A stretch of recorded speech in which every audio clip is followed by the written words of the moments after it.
மயிலுடைய அட்டகாசங்கள் ரொம்பவே அதிகரிச்சுட்டே போயிட்டுருக்கு. அதுலேயும் முக்கியமாக வந்து பார்த்திங்க அப்படின்னா இன்றைக்கெலாம் பாண்டியன் ஒரு விஷயத்த கேட்டால் அவருக்கு அவருக்கு ஏதுவாக பேசுகிறோம், அவரை சப்போர்ட் பண்ணி பேசுகிறோம், அப்போ தான் அவர் நமக்கு சப்போர்ட் பண்ணுவார்னு நினச்சி மற்றவங்கள கோத்து விடுறது, மாட்டி விடுறது, மற்றவங்களுக்கு எகென்ஸ்டாக பேசுகிறதுன்னு எல்லா விஷயத்தையும் பண்ணிருக்காங்க.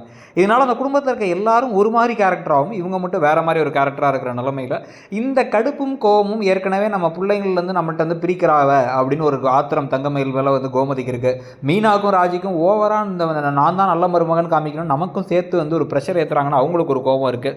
இது இல்லாமல் பார்த்தீங்கன்னா பாண்டியனுக்கு சப்போர்ட் பண்ணிவிட்டு எல்லாத்துக்கூடையும் பகச்சிக்கிற மாதிரி வார்த்தைகள், ஏதாவது தேவையில்லாத வார்த்தைகளை அவங்க அம்மா மாதிரியே யூஸ் பண்ணுறாங்க தங்கமயில். இதுக்கெல்லாம் சேர்த்து வச்சு சாஃப்ட் டைப்பான சரவணன் ஒரு நாள் கடுப்பாகி போதுமையில் இந்த மாதிரி ஓவராக பண்ணாத, நீ பண்ணுறது எனக்கே எரிச்சலாக இருக்கும், மற்றவங்களுக்கு எவ்வளோ கோவம் வரும், இன்னொரு தடவை இப்படி பண்ணனா அவ்வளோதான் அப்படின்னு ஒரு கோவப்பட்டால் அவங்க அப்படியே உடஞ்சி போயிடுவாங்க. என்ன பண்ணுறது எது பண்ணுறது அவங்களுக்கு புரியாத மாதிரி ஆகிடும். நீங்கள் தங்கமயில் கேரக்டரை பற்றி என்ன நினைக்கிறீங்கிறத சொல்லுங்கள்.